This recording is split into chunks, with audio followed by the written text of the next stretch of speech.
What is up, guys? Delboy here. So, it was a very bad night for the Charlo brothers.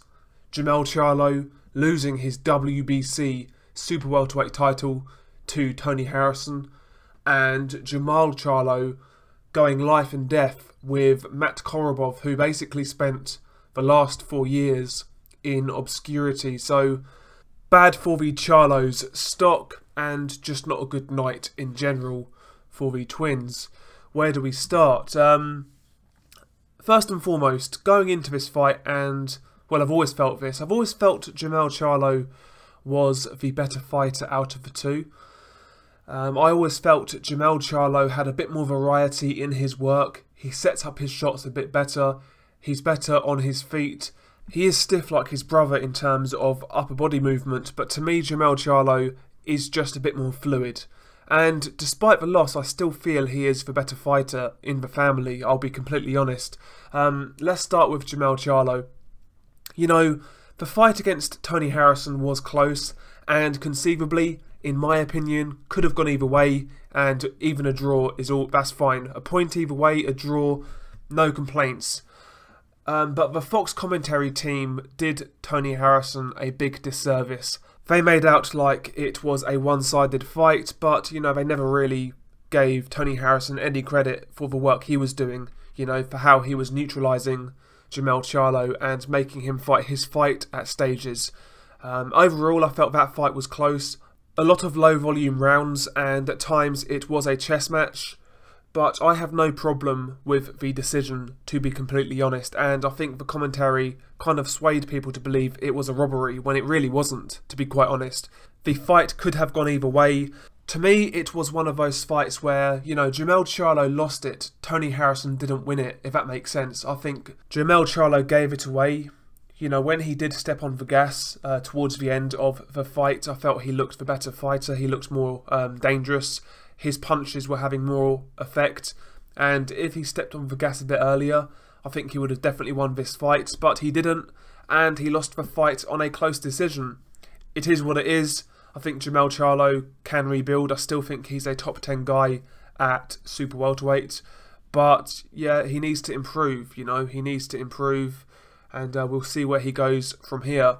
In all honesty, if Jarrett Hurd is fighting Julian Williams, which I think he is, in the spring, I would actually like a rematch of Tony Harrison versus Jermell Charlo, and then the winner of the rematch can go on to fight the winner of the Hurd-Williams fight.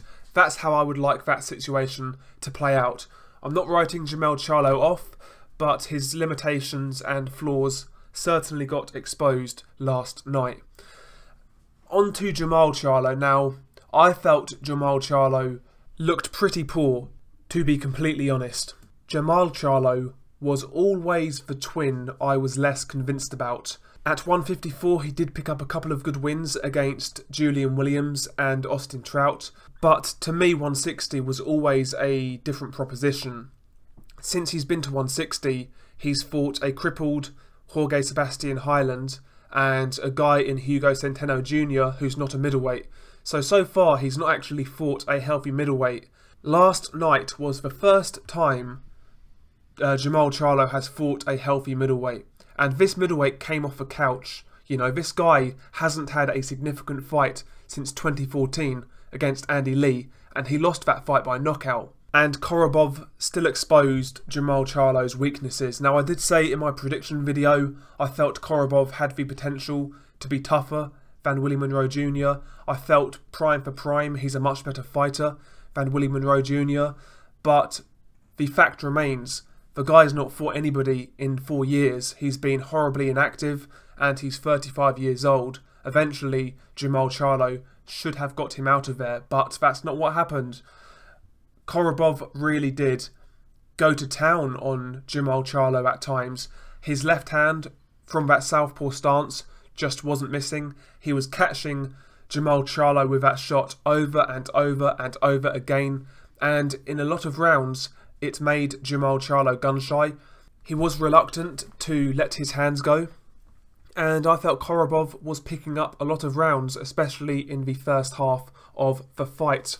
Also, that right hook from that southpaw stance was also getting through at times, And for me, in the first half of the fight, Korobov just done a good job of boxing Jermall Charlo. You know, Jermall Charlo has a horrible habit of falling short with his right hands, and that was evident in this fight, you know.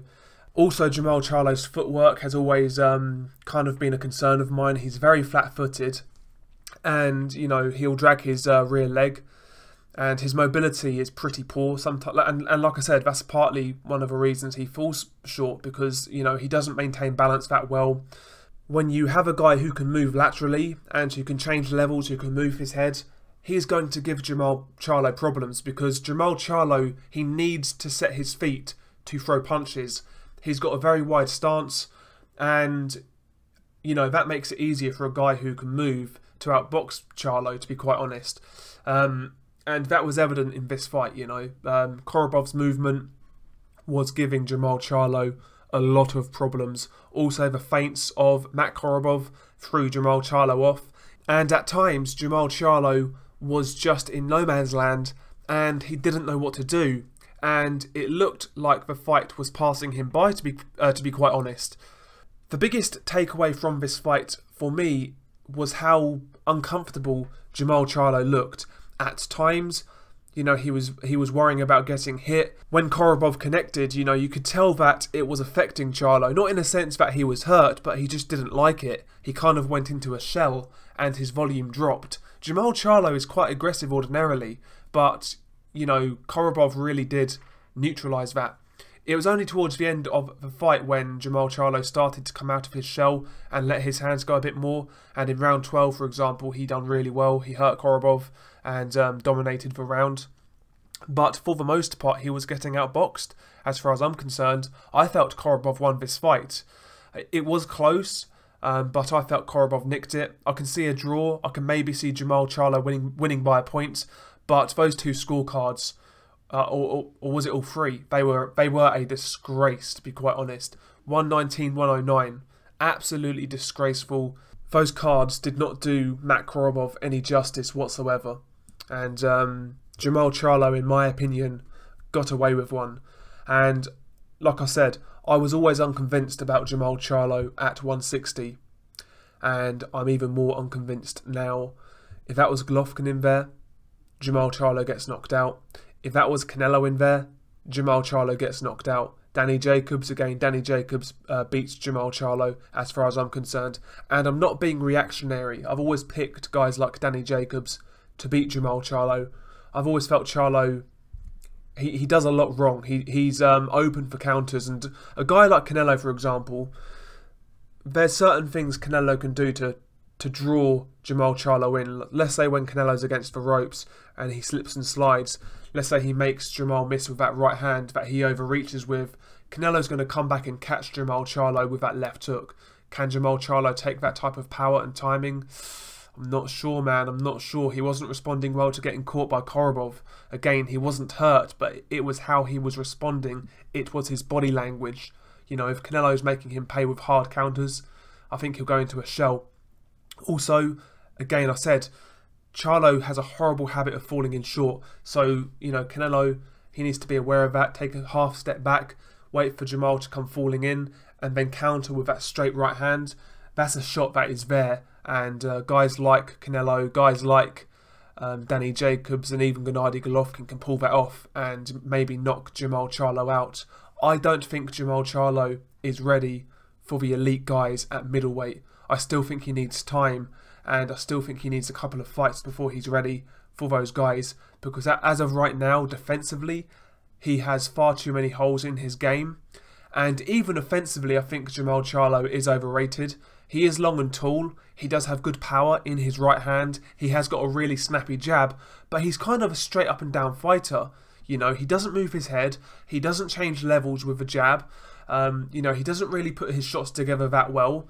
You know, he's a jab and a right hand and occasionally a counter left hook. Jermall Charlo, not only does he need to work on his defense, he actually needs to work on his offense. You know, more feints, more setting up of his work, because a lot of it is quite basic. I do think Jermall Charlo can improve. He's still quite young. He's 28 years old. He does have a lot of good attributes, like power, like a good jab, like the range. he's not a bad fighter at all. I'm not saying he's bad, but I think people have overhyped both Charlos in the past. You know, there's a reason why I was picking Jarrett Hurd over Jamal Charlo and a lot of middleweights over Jamal Charlo. I'm just not convinced. As I said, I think both are good fighters. I think both guys are top 10 guys in their respective divisions. But, you know, some of the hype that has been placed on these guys' shoulders, to me, it just doesn't really match up to their abilities, to be quite honest. Again, I'm not saying they can't improve. I think Jamal Charlo in particular can improve quite a lot. To me, he has a lot more skill than Jamal Charlo. Despite the loss, I think he's better. So he can still come again and win another world title at 154. But at 160, I do think Jamal Charlo will struggle to win a world title, to be quite honest. Unless it's like a regular WBA belt, I think he will struggle to beat the likes of Canelo, Golovkin, Andrade, Danny Jacobs.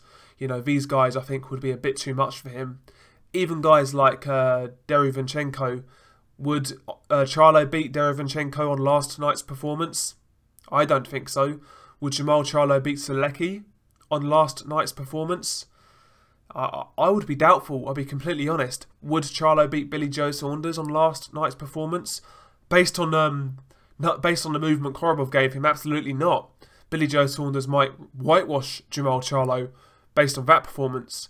So yeah, Jamal needs to work on a lot.